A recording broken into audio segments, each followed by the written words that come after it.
Welcome to Widowed Too Soon, where real-life widows and widowers come together to share their stories of survival, faith, and the journey of finding hope in the darkest of times. Whether you're newly widowed or have been on this journey for some time, each week we're here to provide you with inspiration, practical advice, and the reassurance that you are not alone. You were made to not only survive, but thrive. And now here's your host, a woman who has walked this path herself, who finds solace in writing, joy in speaking, and freedom in dancing like nobody's watching. Bader Ebersole. Welcome to Widowed Too Soon. This is Bader Ebersole coming back at you with another, you guessed it, guest interview. As you guys know, we kind of pivoted a while ago to mostly guests, and it's really fun. And today it's extra special because, as you know, we don't have very many widowers. I'm just talking about it. I think it's maybe 5 and 4 years. Maybe there's more than that. I don't know. But today we have Daniel Kopp with us today. How are you, Daniel? I'm well. Thank you for inviting me. I'm glad to be here. Yes. Thanks so much for stepping up to share your story. So I didn't even ask you this before. Where do you live? What part of the world are you coming from? Right now, I currently live in the Gulf Coast of Florida in Sarasota specifically. Oh, nice. Like, what's the weather like right now? Well, here in February, it's a beautiful low 70s right now. Oh. Amazing. Nice. Now, I'm in Washington. It's not too bad. It's in 40s, 50s. There's a lot of my widow friends across the country. They've been talking about like negative in like Montana, and then another girl in Iowa. You guys know who you are. How cold it is there, and I'm like, I'm cold at like 40. So, but anyways, 70s sound really nice. That's awesome. Were you born in Florida? Oh, no. I grew up in Indiana, and I've lived all over the U.S. thanks to my Air Force career. So I've shoveled plenty of snow in my lifetime. But as we say down here, you don't have to shovel the sunshine. So it's much nicer. Oh, that's awesome. I love that saying. Well, I'm so excited to get to know your story. So we're just going to start from the beginning, and I'm going to learn it right along with everybody else. So let's start about when you met your late wife, what that was like, and your life with her. Yeah. So after college, I commissioned into the Air Force as an officer and was at my training assignment in the Panhandle of Florida and then my follow-on assignment in Central Georgia. I'm in my early 20s now, and I'm going to these churches, getting involved, and I'm asking girls out, and no one is even giving me the time of the day. Oh. I found out later on, it was probably like, oh, they don't want to marry the Air Force guy. They know you're going to leave. You're not going to stay here. Especially right. some of the good old Georgia girls, they wanted to stay there for their lifetime. Makes sense. So more of a rural area and things like that. So I was getting a little frustrated, and so I decided to try online dating. Now, I didn't have any personal experience with it, nor anyone I know had ever tried it before. Right. So I was like, well, I keep striking out in real life, so let me give this a try. So I signed up one weekend in February. And within 3 days, I ended up getting matched with Sarah. I found out later on that she had been on the platform or various online dating platforms for years. She always teased me. She's like, it only took you 3 days and you only had never tried it before then? Wow.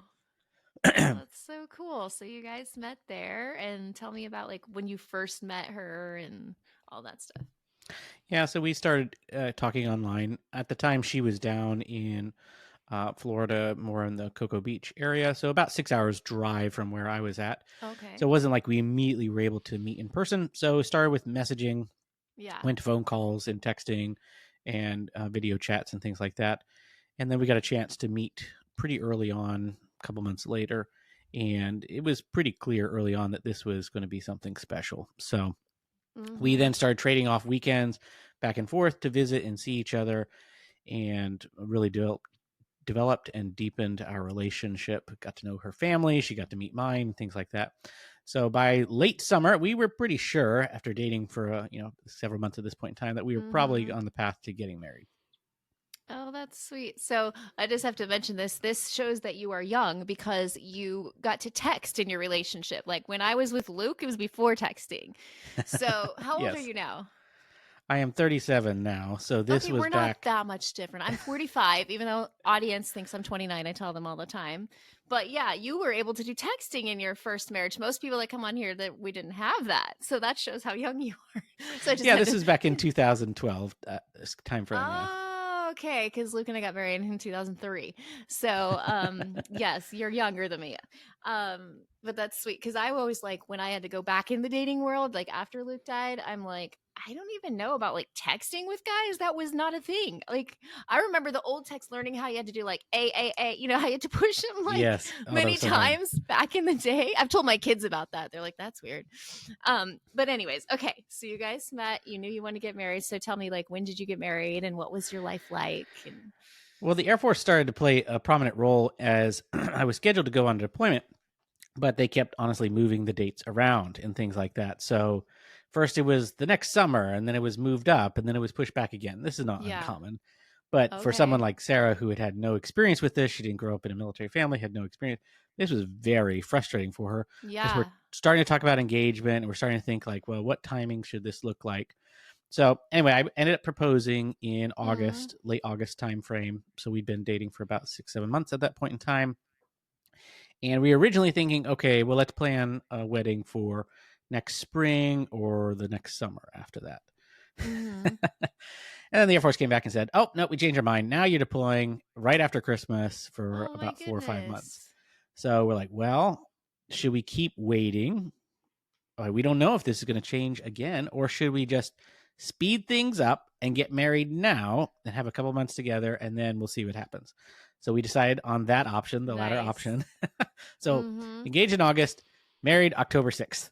So Oh we my pulled a goodness. wedding together in lickety split time frame. That That's was very like, stressful, certainly for her. yeah, I thought when I married Joel, I was like, we had like 8 or 9 months. I'm like, we needed a whole year. This isn't enough time, but that's really fast. Yeah. So we were certainly glad we did it.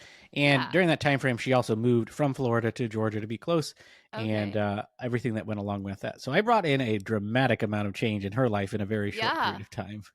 Yes. Oh, that's awesome. So you guys got married, and what was the beginning of your marriage like? Well, it was pretty idyllic bliss for those first couple of months. And then I said goodbye 2 days after Christmas and Mm, went away. And so that was very hard. I mean, that was definitely yeah. the crucible of test of our first part of early marriage, of figuring things out. Remember, I made her move away. Well, she chose to Yeah. move away, be in this new place, new church, no friends, uh, limited social circle, and I'm Mm, not there. So it definitely stretched and challenged us. We definitely had to lean into the Lord and look to Him for the grace and mercy and help in time of need. But it also created a lot of challenges on the health front too. Sarah had been a cancer survivor before I met her, okay. so she had thyroid cancer and a host of other Oh, health issues.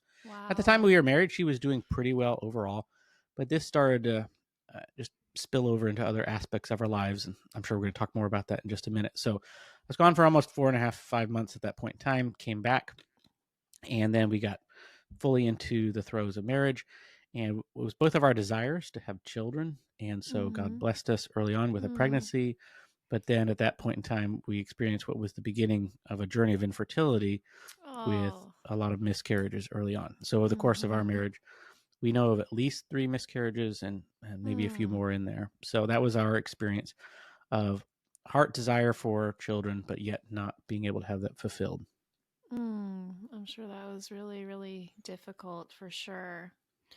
So then, you're, doing all of your stuff. What did she do for work? Prior to us getting married, she had been a medical assistant.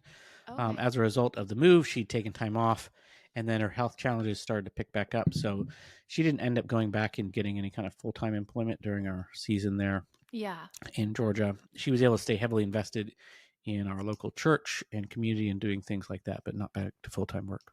Mm-hmm. So then when did things change for you guys as far as her health? Like things get worse? Yeah. So over the course of our couple years there in Georgia, we experimented with a lot of different naturopathic treatments, seeing lots of Yeah. different doctors, trying to figure out what's going on.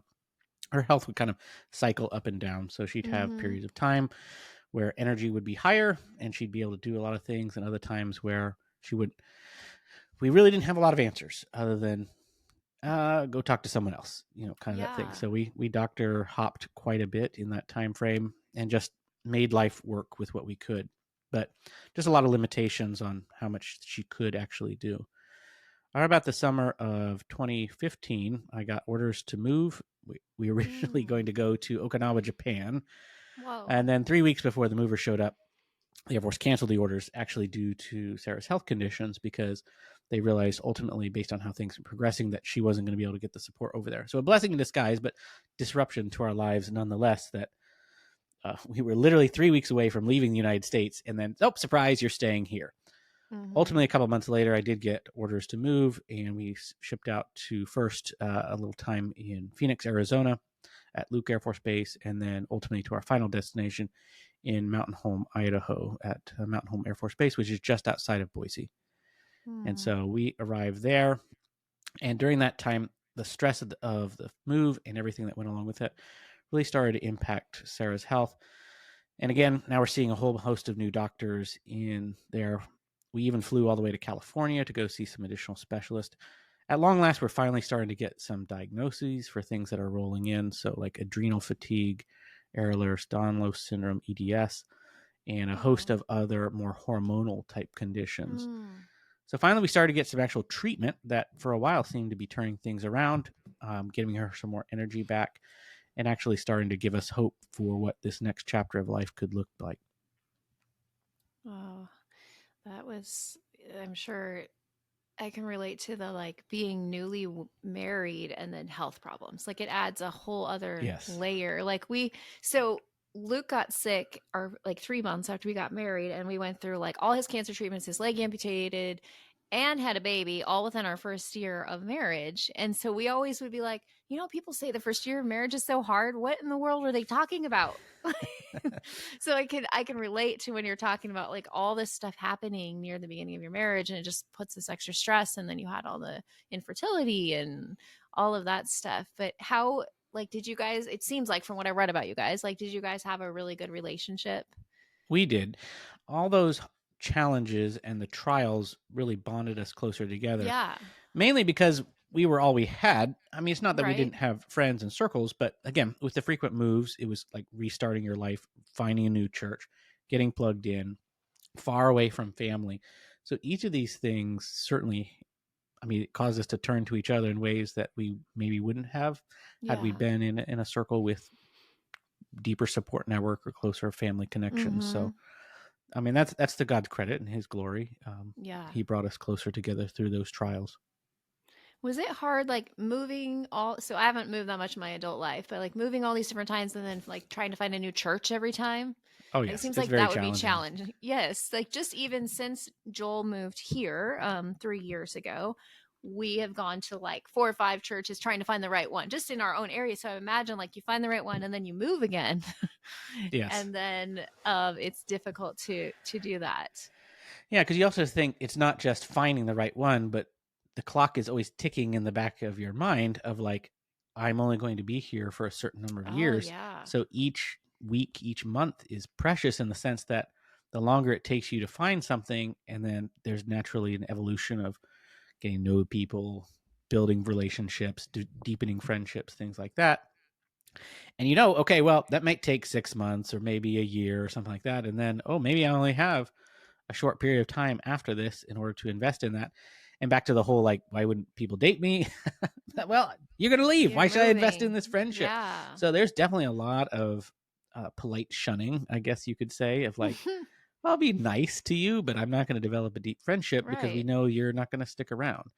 That's one of the positive and negatives of when you get to connect with other people who have lived that life, either as veterans themselves, military spouses. Right? They know what that's like, and they're just oftentimes quicker to lean into the relationship because they've lived there, they've done that. Wow. Yeah, I haven't really thought much about that. So were you in Boise when she got worse? Yes. Trying to follow your story. Okay. Yeah, so this was now in late 2016, early 2017 timeframe. So we've been married about 4 years at this point in time. And my Air Force career started to have to take a back seat.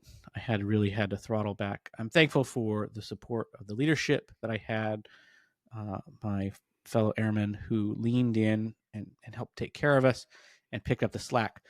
But prior to certainly meeting Sarah, and then in those first couple of years, my career was definitely more on a fast track kind of thing. And now, as I was less and less involved and having to take more and more time off to provide for Sarah, I was really becoming almost her full-time caregiver. Yeah. Most days at this point in time, her energy starts to fail her, and she's staying in bed most of the day, most of the time, like conserving what energy that she does have to be able to do the one or two things a day that she might need to get done. And so even though we had quote unquote answers on some things from the medical professionals so far, the treatments just didn't seem to be doing much at all. And this was, so I know she had a lot of medical things. So this is cancer at this point? Or not no? Not officially. No, they never officially diagnosed it as coming back, but it's just all the impacts and spillovers from some of the initial treatments, right? And then some of the other hormonal things that came along with it. So, yeah. So tell me more about, so she started not being able to get out of bed, and then what happened?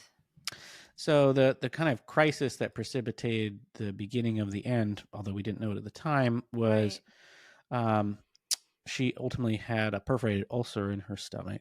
And so we find ourselves in the emergency room, and that led to several nights in the hospital, and then ultimately emergency surgery, nights in the ICU. And in Idaho at the time, they quote unquote brought in the best they had there, whatever that meant at the time. And finally, the medical professionals were like, maybe this exceeds the capability of what we have to manage all these things going on at the same time. And so they arranged for the first transfer down to Utah. So we went down to the University of Utah hospital system. So they sent the medevac jet to come and get her and take her down.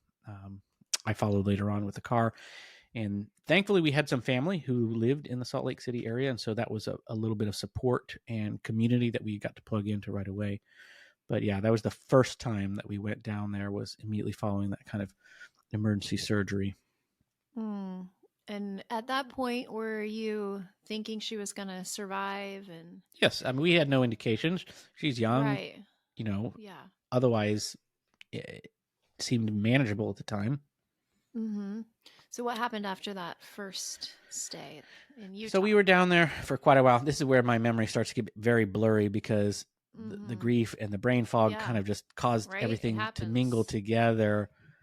Because we ended up going back and forth between Idaho and hospital stays in Utah multiple times. So I like to say that summer we lived in and out of hospitals for the most part. We certainly spent more time in hospitals than out. And so trying everything. I mean, we got lots of different specialists to come and look at us. One of the advantages of a teaching hospital, you get some of the best experts and teams to work on it. But everything that they tried just seemed to make things worse. And ultimately, later on that year, other things started happening, like collapsed lung, and then a perforated esophagus. So now she's being fed entirely through a tube, and just so many things going on that just bad news after bad news after bad news. Right. And at that time, was she like in her 20s or early 30s? Yeah, so early 30s. Yep. Early 30s. Wow. And there wasn't like, so when people ask what was wrong, if it wasn't cancer, how did you explain it to people? Because that seems like that would be a little bit hard. Honestly, I just got to the point where I'm like, it's a complex set of health problems all interacting at the same time, or something like that. You know, just a host of medical issues at the same time, rather than trying to, there was never any one thing. You know, what wasn't like this was going to be a textbook case of such and such diagnosis. Right. So then tell me more about what happened after that. So we're going back and forth. Yeah. We're doing all these hosts of treatment. At one point, Sarah had been in the ICU yet again. And I don't know, something just changed. We had this conversation with these medical residents. So maybe not the best bedside manner, i.e. they hadn't done this a lot before. And at one point, one of them had made a comment about like, well, why don't you just try this other thing? And she's just like, I'm tired of trying all the things. Yeah, I'm sure. And to their credit, they kind of paused and said, well, have you talked to like someone about that? And so we got some mental health professionals who came in, and spiritual counselors and things like that. I don't know. It was like, up to that point, we had never thought of it. No one ever mentioned it to us. One of the problems, stepping aside from our story, that I see often, certainly in my experience working with other people who've gone through grief and the medical system, is our medical system promotes overconsumption of healthcare, right? Consume it to the max rather than knowing kind of what the limits are. So anyway, our personal experience here was like, oh, is there another option besides just trying everything? And poor Sarah, she's just so miserable. Yeah. In so much pain, unable to sleep. And we're realizing that the life that we had expected to live at this point is not really going to happen. So anyway, that was the first time that it kind of came up like, well, maybe there's another way. Anyway, fast forward another couple weeks and months through this whole process. And there had been another health event that precipitated, they almost intubated her so she wouldn't have been able to speak. Thankfully, that didn't happen. And finally, a surgeon came in and said, all right, well, things are looking bleak. Like, we might be able to go into a surgery. We might be able to do these things. There's a 50% chance that you won't make it out of surgery. What do you want to do? And Sarah at that point was like, no, I don't want to do that. No, let's go home. Let's go home to hospice. And so we started that conversation with the team there. And yeah, that's what happened next. So thankfully we had a lot of support from our friends, family. Many of our family had flown out, like moms and stuff like that, to come and be with us, especially in these last couple of weeks, months. And now once we're realizing, okay, Sarah wants to go home and just use whatever time that we have left. And so that's what we set out to do. And how long was she on hospice? We were home for about 3 weeks and maybe like a week before that in the hospital before we were actually released. So it wasn't very long. I think my personal experience, hospice is one of the best things. I mean, everyone has different experiences, but for us, Luke was on it 8 months maybe, and it was amazing. Like, to be able to have someone I could call day or night. It's for us as the caretakers, really, to have that. And that's how I finally, because Luke said no twice, finally convinced him, was like, this is VIP care. Like, they're going to bring us medicine. You don't have to go to appointments. Someone's going to come in and see you, So did you guys have a good experience or not? Indeed. Very much so. I mean, some of the most kind, gentle, loving people. We got to see all kinds of healthcare during our journey, some good, some very not so good, but some of the highlights and the people who were in that were definitely the people that we met and got to interact through the hospice system. And so during those last few weeks that we had together, we got to have all the good and the hard conversations and, leave nothing unresolved in that sense in our relationship and elsewhere. At the same time, it's so hard for me to look back and remember exactly what that phase was like because I was still in full on mode of caregiver, like 24/7. I mean, some support, and especially like from the hospice workers and family, but still feeling like it was still all my responsibility. Make sure all the medications got delivered and everything that she needed to get done. Right. So it was still very much a blur, but looking back, it was also very much a time of preemptive grieving, right? Yep. I knew what was coming. Yeah. It's the strangest feeling, like having those hard conversations. I remember sitting there talking to Luke about he wanted to be cremated and talking to him about his celebration of life and what he wanted. Like, it was very strange looking at him. He's alive, like talking about what we're going to do when he's not alive. But there were certain subjects he would not talk about. We never talked about me dating again. I wanted him to leave videos for my kids. He couldn't do that. He's like, what do you want me to say? Sorry, I'm dead. Like, I can't do that. So I was like, okay. But I do have something very special. We did voice recordings. Well, I'm not even sure he ever knew that I recorded his voice, but I had a book and it was all these questions. And so I would ask him and then I'd record him. And the last one, I think it's the very last one I got, was, what is your advice for our kids on their graduation day? Oh. And he gave them all individual ones, and 2 of my kids have graduated, and on those days they've gotten their message from their dad. And my youngest, he's 17, he's like, you have one for me, right? I'm like, yeah. And so that was such a gift. Did you guys have some of those conversations about like you dating again or any of that stuff? We did. I don't recall initiating it, so it must have been Sarah, but she at one point said, I want you to get married again if you want to. And so that was a big help later on, for sure. Yeah. Because I've actually heard widows who their spouses told them the opposite, like, don't get married. And then they have such a hard time moving forward because they told them that. But a lot of them do also tell them, I want you to. And how I thought about it, I talked about this a few episodes ago, like it was hard for me at first dating again, like thinking like, Luke would be mad, or like it just was a weird feeling. Yeah. But then I'm like, in his perfect state in heaven, he's probably like happy for me and happy for the kids and all of that stuff. And it was very strange. But anyways, going back to your story. So what was it like? Like, were you there with her when she passed away? Like, what was that like for you? Yeah, so definitely I was on shifts between our family members and things like that to ensure that someone was with her. She was lucid and conscious really into the last couple of days, and then she kind of slipped into unconsciousness before she passed away. But I still remember some of those last conversations that we had, and even at one point after she was no longer like able to respond to us, like I could tell in her ear to squeeze my hand, and she would. Oh. So there was definitely that connection till the very end. And then, yes, I was holding her hand as she did end up taking her last breath there. Right. And isn't it like something you can't explain to anyone, like what it's actually like? The moment that you see their soul, you notice, not notice the wrong word, but their soul is gone. And like it's their body without their soul. I mean, it was for me such a crazy moment. Like just I can't explain it to people, but people who've been there, they get it. Yeah. What was it like? Instant sorrow for you? What was it like? Early on, it was probably just a lot of what comes next / I'm so tired relief of there is that. Just, I mean, I think probably for the first couple of days I was sleeping 14 hours a day now to try to just like physically start to recover. But the joy of her arrival home, right? Her entrance into glory, right? To receive that life well lived, servant well done, tempered and helped me find those moments even in the midst of that crushing grief and weight of sorrow. For me, the grief and the weight was so much along the whole journey rather than that moment of death.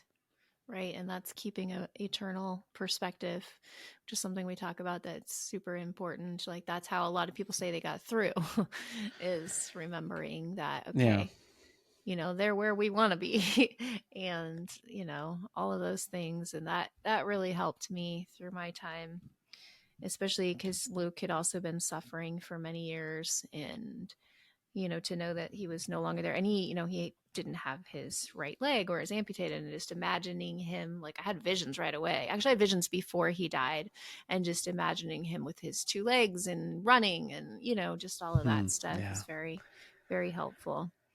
So, go ahead. I was going to say, just looking back at the spiritual nature of it too is, honestly, the last few months were some of the sweetest times spiritually because it just got really, really clear, and all the noise, if you will, of the world just kind of faded away when we had to focus on like, this is the time that we have left, certainly for that last month of hospice. But there were definitely periods of time in the year or two before that, mostly when we were out in Idaho, kind of all by ourselves, struggling to find community, struggling to fit in, struggling to find encouragement and support, where I, looking back with the benefit of hindsight, was probably going through a period of depression, and I just didn't know it, where God felt so distant. It wasn't like that I doubted that he existed. I'd never doubted that he was all powerful or he had the ability and was in control of the situation. But I certainly felt like in our case, well, maybe we just had been forgotten about, or we were so far down on the priority list that God was not there. And so it's just so interesting now, looking back years later, thinking about the spiritual growth that happened, which is, I've even heard guests on your podcast talk about like going through the book of Job. And what that's like. Another book that meant a tremendous deal during this season is The Tears That Have Shaped Me, by Vanitha Rendell Risner. Excuse me, The Scars That Have Shaped Me. Scars. Okay, I'm going to look that up. So she is an amazing author, and she writes out of personal experience of her own grief and suffering and loss.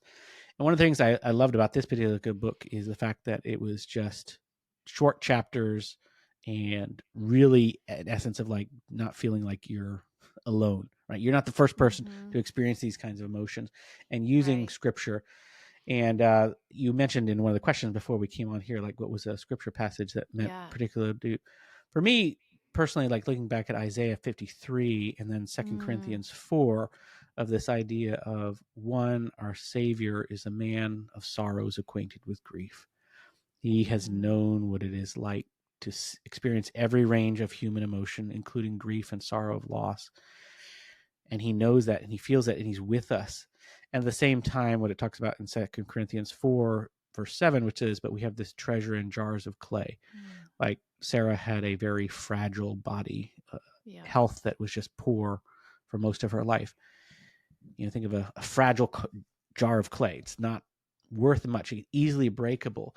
But then Paul goes on to show that surpassing power belongs to God and not to us. He says, we are afflicted in every way. That was definitely our experience, but not crushed, right? Because of what God has done and doing. Perplexed, but not driven to despair. Persecuted, but not forsaken. Struck down, but not destroyed. And so thinking through those, and certainly in the period right after Sarah died, I feel like it was if I'm going to over dramatize it, but it's like as if the skies parted and the sun opened and God himself shone down and said, this is all that's important, is like a relationship with me, recognizing that. And in a moment of death and of losing a spouse and quote unquote, in the world's eyes, like everything going bad. And yet here and there is the midst of grace and peace, incomparable, unimaginable before that kind of experience. Right. That's what I found too. That after Luke died, I received the most peace I've ever had. You can't really describe it, and grew the closest to God than I ever had, because we're going through our deepest pain, and that's when we can, we really feel Him in that deep pain. And it's been such an amazing thing just to feel that in a deeper way than ever. So what were those first few days, weeks, months? What were they like for you as a new widower in your 30s? Well, it's not something that I'd ever imagined for. Right? Again, recognizing what James talked about, like count it all joy, my brothers, when you meet trials of various kind, knowing that the testing of your faith produces steadfastness. So I guess it was a lot of leaning into, God, what are you trying to teach me here? Yeah. Why did Sarah have to die? What comes next? For me, it was also innately wrapped up in the career decision, because by this point, my Air Force career is pretty much on an off ramp. And so I ended up getting ready to leave the military in early 2018. So Sarah died in August of 2017. And so what comes next? Right. One of the reasons why I'd been planning to get out originally, even long before this kind of year of health crises after each other, was so that I could have a job and a career option where I could be able to work from home and be able to provide full-time caregiving. That was my intent. Right. And so I'd already started looking at options like that. Thankfully, as a piece of this, Sarah and I also made a plan to, as I was getting ready to get out, to take some time off. And so I ended up taking a sabbatical, if you will. So I bought an RV trailer, and then I went and took about 8 months where I visited various friends and family and just stepped away from life. And I love that. Spent a lot of time reading and journaling and sleeping and resting. Yeah. And almost recovering in a way. Yeah, that's amazing. I haven't heard of anybody doing that after the death, but I'm glad that you had the ability to do that. And what an amazing, experience to really like deepen your relationship with God, figure out who am I now? Like, I'm not a husband anymore. Who am I? Like, that was always my big thing. I'm not a wife anymore. Like, who am I? Like, that identity question surprised me, to be honest. Yeah. You didn't think you were going to feel like that. I didn't think it was going to be that challenging until you're not married after the death of a spouse, especially. It's hard to wrestle with, like, wait a minute, that was such a big part of every little thing.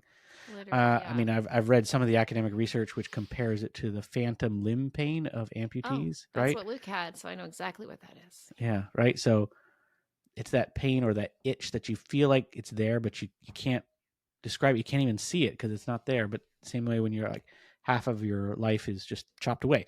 And it's not just the life. It's not just the person in the bed next to you, the chores list, the thinking partner, the one who gets your inside jokes, but it's also almost like using a computer now. Like the hard drive is gone too. Like I outsourced some of these memories to Sarah for her to remember, quote unquote, for us.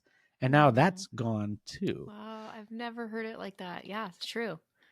Yeah. So there's just so much that until it's gone, you can't imagine what it's like until you're there. So just wrestling with what that looked like. And then, to an extent, what comes next. Right. So you did your 8 months in the RV, and then what happened after that? Well, I'm going to go back through part of the RV experience. So I'd love to hear it.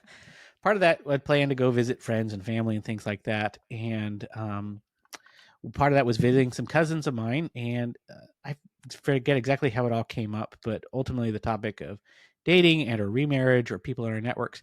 I mean, I had met Sarah through an online dating, so I had experience with that, but I was not any soon at all interested, even down the road, of going that way of like, how do you explain to somebody who's a complete stranger and just looking at your profile, oh, by the way, this is my story, and I have a lot of emotional baggage, right? And all the things that go along with that. So yeah, I don't know, that just didn't sound attractive to me.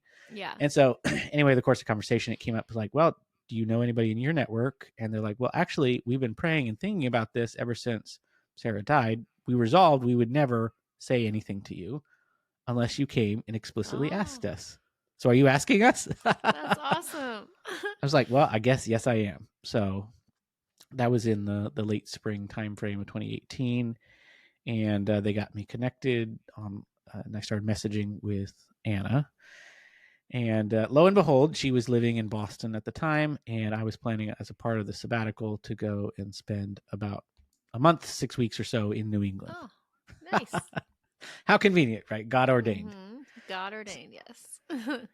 So anyway, that came to be. So ended up talking quite a bit on the phone, but keeping it pretty low key until we had a chance to meet in person. Yeah. And so when we did that, I always think like by the third weekend, so I had like 5 weekends there, and by the third weekend together, we were pretty sure we were going to get married. Whoa, that's awesome. Was there any grief like when you first started hanging out and dating? Because I know I had a little grief in the beginning. Definitely. Tell us about that, because I'm sure listeners can relate, or they will relate in the future. Certainly some aspects of like, wait a minute, how can I have joy again? How can I laugh with someone in not an intimate fashion, because we're just friends at this point in time. We're not even like officially dating or things like that, but like to have that connection, it felt on some level a little bit like cheating, on another level of like, do I deserve this? On another level of thinking like, wait a minute, am I giving her what she would need, or am I too broken, too damaged to be what she wants and needs? Mm-hmm. And what was her past? Has she been married before? No, she had not. No. So at the time, she had been working for several years in a variety of roles, helping out her parents in the church. At the time, she was teaching in preschool and a full-time nanny and things like that. But no, she'd been single for these many, many years. That's so nice when they don't come with all the extra baggage. So that's awesome. So anyway, one of the funny stories is, I think it was like the second or third weekend that Anna and I were hanging out in New England. And I call my mom and dad and I'm like, what do you guys do in the next 2 weekends? And they're like, oh, we got this going on. No, I'm saying, what are you really doing the next 2 weekends? Can you get out here really fast before this gets even faster on our end here? So thankfully, my parents rearranged their schedule real quick and hot-footed it out to come. And just, I wanted another set of eyes and people who like, trust me, just to make sure. Now, so the funny thing is, so my cousins knew Anna because she went to school with them. She'd worked at camp with my younger brother. And in fact, Anna's brother had introduced my brother to his wife. So we had all these parallel lives. We found out that we actually did some of the same homeschooling curriculum. We even gone to like some of the same like teenager retreats like when we were growing up, because it turned out she had grown up in Ohio and I in Indiana. Basically, we had lived almost parallel lives and never interacted or come across each other until now. And it was just remarkable that I really sped up how quickly we could get to know each other because we'd had so much similarity in our life experiences. That's beautiful. So you guys knew right away. Did you, because it was so it was like less than a year from Yes. when Sarah died. Did you get any, which I think is completely fine and everybody's timetable is different, but a lot of people on the outside don't understand. Did you get any negative, like people being negative about you dating within a year? Like, some, but those were people who weren't already close, and I just ignored what they had to say because they hadn't been there, done that. I mean, the one thing that was definitely probably the most challenging for me to at least bring up initially was when I brought up the relationship to Sarah's parents. Thankfully, they were very supportive, and I had imagined this fear in my mind, right? And that was something that they had wanted for me too. So. Oh, yes. That is, I think, one of the hardest conversation with the in-laws, like of your late spouse. Like, Yeah. I did that too when Joel and I just started talking. He was coming out to visit, and my Luke's mom doesn't live here, but I knew she would see it on social media or she, for the kids. So I'm like, I just want you to know. She's like, well, good. I didn't think you were going to be single forever. So I was like, oh, that wasn't that hard. And, she was at my wedding and all the stuff. So they were fine with it. So it moved pretty quickly. So you guys, well, I don't know how quickly it moved, but you knew you wanted to marry her pretty quickly. It did, yes. And then what happened? So, well, I had the rest of my trip planned. So this was about halfway through the sabbatical. And so I still had a variety of summer experiences. And though we thought that we wanted to not rush things and like get married, much less engage right away. This is the late spring. So we said, hey, I've got some friends and family out in Salt Lake City. You know some of them from camp. Why don't you fly out there for a week later this summer? We'll hang out again and just keep talking and doing this long distance dating thing. So we planned on that to happen. Well, sure enough, absence does make the heart grow fonder. Mm-hmm. And during those interim travels, like we talked every single day and just deepened and strengthened our relationship on a basis of friendship and knowledge, not just attraction in that sense. Exactly. Yeah. That's so good. So she flew out to Salt Lake City where we were hanging out with some friends and family. And I ended up having the ring ready to go. I'd already gotten approval from her dad and things like that. And so to bring the story full circle, I ended up proposing in the house in the same room where my cousins lived at the time. And that was the place where I had sent her, Anna, the very first message. So I tried to make it a little bit romantic that way. Yes. Oh, that's super sweet. That's awesome. So then we started planning a wedding. So this is now looking like probably going to get married in late fall because that gives us enough time to get everything done and for me to finish up my travels and get back to New England there. So we got to visit again for another week in person down in Florida by the time I went there because I went like 37 states all across the trip here and showed up in New England in October timeframe, and we ended up getting married on November 17th. That's so beautiful. I love that. So where did you end up like moving or living because she was from different place? So this was the tension, right? Because I had a house in Boise, even though I'd gotten out of the Air Force, that was my current plan to stay there, especially since I was now in this next stage of my life and career. So I had finished up preparing to become a certified financial planner. So I'd gone through the academic coursework and I was planning to launch my own financial planning firm. However, Anna had a deeply established life in Boston at the time. Her family was close by in other parts of New England. And I really didn't have any other ties to Idaho other than the fact that the Air Force had moved me. Like none of my family was there, didn't have super deep connections. And so it became pretty obvious in conversations that Anna and I had, and then with wise counselors, that it would probably make the most sense for me to leave. So I came and joined Anna in Boston to start our newly married life there. Oh, do you know where Beverly is? It's right outside of Boston. Have you heard of that? Yes. So that's where that's where Joel, that's where Joel's parents live. And do you ever do that? Like say the wrong name? I was about to say, like, I'm surprised I have not done it yet this time. Let's be real. Like it happens. So here's the weird thing. When I'm talking to him, I don't think I've ever called him the wrong name. But when I talk about him, yes, the third person Luke is somewhat or different. Joel, like it comes to usually Luke's name comes to my mind first. I was married to him for 17 years. I've been married for 2 years to Joel. Like, his name comes first, let's be honest. And then I have to change it. It's happened a couple of times in podcasts and I've just edited it out, but I'm just going to leave it because people need to know it's okay. It's Yes, okay it if is you okay. did this. But anyway, Joel's family, all his siblings, everybody lives in Beverly. So we go out there and visit. So anyways, that's my connection with Boston area. It's beautiful. Yeah, thankfully, Anna had a great church community that I was able to jump right in, and they welcomed me with open arms too. And we got tasked with lots of other ministries and leading the college and career group and getting a chance to really dive right into married life, which we loved. Oh, nice. So you don't live there anymore. So how did you end up? We're in Florida now. Yes. So there's a long story as a piece of this, but ultimately, when we were looking at the time, we were renting an apartment and wanting to have enough space, a very small 1-bedroom apartment. For those of you who lived in metro areas like Boston, it's very high cost of living. Yeah. So wanted to have a place that we could afford on my income, which at the time was very low because I had literally just launched a business, and give Anna the kind of time and flexibility to do what's next. Her heart had always been towards family and ministry, and that's what we were hoping to be able to do. So we did get pregnant pretty early on, but ultimately that also ended in a miscarriage. So that was an ectopic pregnancy at that point in time. So this is getting to be pretty challenging. And and now Anna started to have some health problems as well. Ultimately, found out through a whole bunch of infertility testing that she had some other things going on. She ended up going in for a surgery to help correct some of that, which thankfully we were in Boston with some of the world leading experts for that particular type. And then, but as a piece of this, she also had to step away from work to recover from her surgery as part of that. And so now we're like, all right, well, where should we go? So we'd always had a heart to join a church plant and get started in the early stage of a ministry. And so we started exploring around to our friend networks and going back to college and things like that of people that we had known for where we'd have a chance to get connected like that.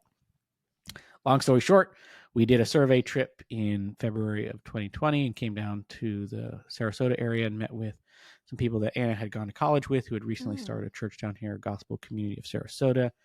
We loved what they were doing and excited to see it very early on. I think they'd only been established for like less than 2 years at that point in time. So get us a chance to get in on the ground floor and really just show up and work. And the beauty is Florida was potentially a better place for me and my business long-term, and we could actually afford to buy a house down here. So that was the other key criteria. So all those things kind of lined up together, and we moved down in 2021. Okay. Now, this is when God gave us our first Florida blessing, which is Anna got pregnant with our first son, Weston. And just what a joy. I mean, one of our dear friends gave us a little onesie that we took in the hospital and sent some of his first pictures in of like, for this child we have prayed. Yes. And certainly just from the losses, the waiting, the longing, the grief to see that God gave us this amazing blessing was just so far beyond what we had even expected at that point in time. Yeah, that's exciting. How old is he now? He is 3 years old now. So fun age. What a blessing. Yes, that's a very fun, busy, crazy age, but it goes quick, as I'm sure everybody tells you. Like, I remember being in the midst of all the craziness and people tell me to go fast. I'm like, no, it's not. But now I look back on it, I'm like, oh, I missed that. Yeah. And we actually just welcomed our second as well a few months ago. So we have 2 boys now, Weston and Breton. And so God did bring beauty out of ashes, like you've talked about before on this podcast, and of longing and waiting. And what a joy it is to be in this stage, have learned everything that God has taught through these different grief experiences, and now use that in ministry and life and parenting as well. And how is Anna with you talking about Sarah? Because that's always a very important part of when you're marrying a widow or widower. Yeah, it was certainly probably a lot more topic in the early years. Right. And one of the things that stands out is the very first time that Sarah's birthday came around. So we'd been married about 8-9 months at that point in time. And unbeknownst to me, she didn't tell me she was going to do it. Anna made a birthday cake and brought it out on that evening and said, we're celebrating Sarah's birthday today. That's so sweet. Like, I've never heard that story before. I love it. Wow. So, Good job, I mean, Anna. that's You're just amazing. one small little snapshot of how Anna Yes. made space for that growth and that grief in that journey. So, yes, it's never been an awkward topic in that sense of talking about her. Probably the biggest challenges have been more for me internally as a husband to retrain and be a different kind of husband, like, and to not treat them as the same, but treat them as different individuals, which they are. Right. But I don't know. It's just perhaps our natural aptitude, or maybe even laziness as humans, to be like, I am one way with people in my life this way. So that was probably an early learning curve of like not making assumptions, not trying to treat them the same.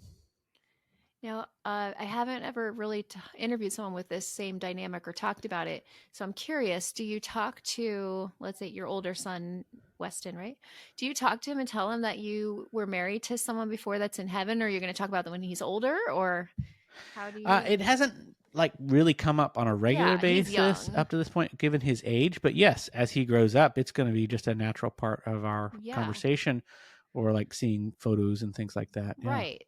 I think that's so beautiful that you are, continuing to talk about Sarah and to your kids and to all of that. I think it's so important. Yeah. So what I find now is on this side of grief is just the opportunity to take the personal lessons I've learned and now couple them with the professional experience. So in my work now, tell us about that. I specialize in financial planning for widows, typically young widows. Many of them are in their 30s, 40s, and 50s, stepping into that role of household chief financial officer, like managing all aspects of household finance for the first time, right? It's like navigating a new language too, like COBRA, 401k rollover, life insurance benefits, Social Security survivor benefits, oh my gosh, yes, qualifying surviving spouse tax filing status, right? Right? All the things. As if grief brain is not hard enough. Now you have to learn all these kind of other things that go along with that. With my military background as well, I also work with a lot of Gold Star widows. And so those are people whose spouse has died in the line of duty on active duty. So there's a whole host of special government programs that help provide for them. Okay, so it's like people who newly widowed come to you and say, help, I never did the finances. And then you help them and help them plan. Is that it?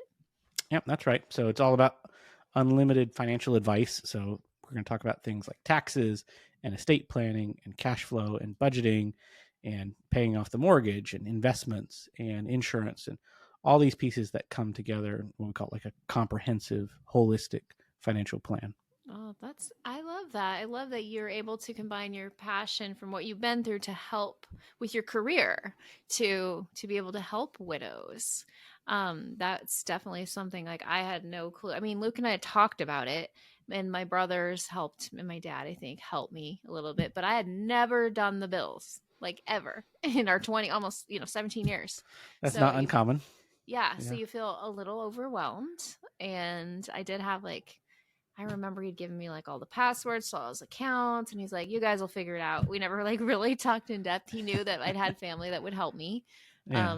But it is a very hard part of it when you're already dealing with all this emotional stuff, and then you got to figure out finances and try to pay bills. And I was super proud of myself because I went from never paying bills to figuring out how to buy a house within 11 months after he died. And I was like, that was a big, big thing. Like figuring that out. You should be proud of yourself for that. Yeah. It's a huge accomplishment because I had no idea and just did it one step at a time and figured it out. And so this is something that our listeners, if they're in this place and they need help, they can talk with you. And how does that work? Yeah, I'm happy to have an initial consultation. You can go to my website, wisestewardshipfp.com. And I have a link there where you can book it. But there's also other organizations out there that I help volunteer and do pro bono work through. One is called Savvy Ladies. And so that is available to give free financial advice and guidance to any women in the United States. So you can go and submit a profile and request there, and you get connected. And another nonprofit is called Wings for Widows. And they also help connect pro bono financial planning for widows. So a lot of the times, not every widow that I talk with has the ability or really the need to hire a financial planner. Because for most of these services, it can be several $1,000s a year, or you need some investment minimum of at least typically $500,000 or something like that for someone to manage. And so there's a lot of other organizations that help provide support and encouragement and financial advice that can be really great resources for widows just trying to figure out what's next. Unfortunately, the landscape, as you probably well know, is littered with people who are just not always looking out for the best interest of the clients. And a widow, I was there too in my brain fog as well, can be easily convinced to do things that might not be in their best interest. So I hesitate to call them scam artists because they're not necessarily like stealing money, but often selling products or telling widows to do things that are not always in their best long-term interest. Right, exactly. Well, I love that. We'll definitely link to those free resources too. I might put them on my website too, because people are always needing help with all of this stuff. So a couple more questions. What has been the most challenging thing about being widowed? Well, I think we've referenced it several times, but it's this reforging of an identity. Yes. And all the things that go along with that. Particularly, we didn't touch on it yet, but the idea of all the people who fall away, right? The people that you thought you were close to. Yep. And then, it's just, I think, at least the academic research and literature that I've looked at, I went and actually back to get my education as a advanced financial planning and financial therapy at Kansas State to take a closer look at this. But it's this idea that grief is such a taboo topic. Death is a taboo topic. So many people they can't deal with the internal discomfort amongst themselves. Yep. That they see you as the source of that discomfort, or in this case, me, and they will shun or cut the relationship off, often even subconsciously, because they just can't deal with it, and it's easier to walk away. So a lot of the research around financial therapy and grief has also brought up this idea of financial anxiety, which is oftentimes when you lose a spouse. We referenced like phantom pain earlier, but it's also everything that spouse did. And if they did a lot of things with the money, you can often associate the financial resources, maybe like life insurance money or something like that, with death. And so there's been some research that takes a look at that as well. So that goes back to the thing that I'm sure every widowed person has had at some level and some experience, which is, who am I now? And what does this mean for everything that goes along with that new life? Right, exactly. And what advice would you give to a new widow? Well, because brain fog can be so intense and so overwhelming, it can feel like just eating an elephant, but you can only do it one bite at a time. And so writing things down and starting to organize with helpful partners and thinking partners, getting connected with resources and organizations out there to help you tackle that. Because you do not have to be the one who has to solve every single problem, right? True. You can bring in friends and family members and trusted people into your lives to help with some of those things, to take them off your plate. It's the whole idea of who gets that stuff done in your life, not just how it gets done. And the more you can lean and find those kind of resources and connections and communities like what you have here, Michelle, an amazing community, you can feel less alone, less afraid, less anxious, but also recognize that this is a process and it does take time. There's no speeding through grief. Right. Such good advice. It's true. I often talk about can't go around it, can't go under it, can't go over it. You got to go through it. That's literally the only way to get through grief, is actually feeling it. So really great advice. Was there anything else you wanted to share today about your story or anything? I guess the last piece kind of comes down to this idea of, as you think about what's next, some of the financial advice, well-meaning, that often gets tossed around is don't make any big decisions early on. Right. And while that's probably helpful to some extent, it also is very unrealistic, right? So making big financial decisions is just inevitable when you have to reorder your life, or in your case, like buy a new home, right? So doing it in ways that have guardrails built around them, right? So thinking partners, don't do stuff alone, right? Most of the time where people make mistakes or irreconcilable, irrecoverable, is when they lock themselves away in a prison of their own making. Like, I have to do this all on my own. Yeah. It's like, bring a team. get those other people to come alongside and help, so you don't have to do it alone. Oh, I love that. I remember when I was looking at buying a house, I actually went over to some friend's house. The guy I'd known since high school, and I was good friends with his wife too. I went over there and they looked at everything with me and like helped me figure out the finances, helped me figure out stuff. And it was so helpful to have somebody to bounce all these financial things off of. Like he has his own business. He's very smart financially. And so that was really helpful. So I think that's really good advice, is I wrote that down, have thinking partners. I've never heard anybody say that. That's great advice. That's some original advice we haven't had. I like that. Well, it's not original to me. I can't recall which academic study that I pulled that from, but that's certainly from some of the stuff that I've gone through.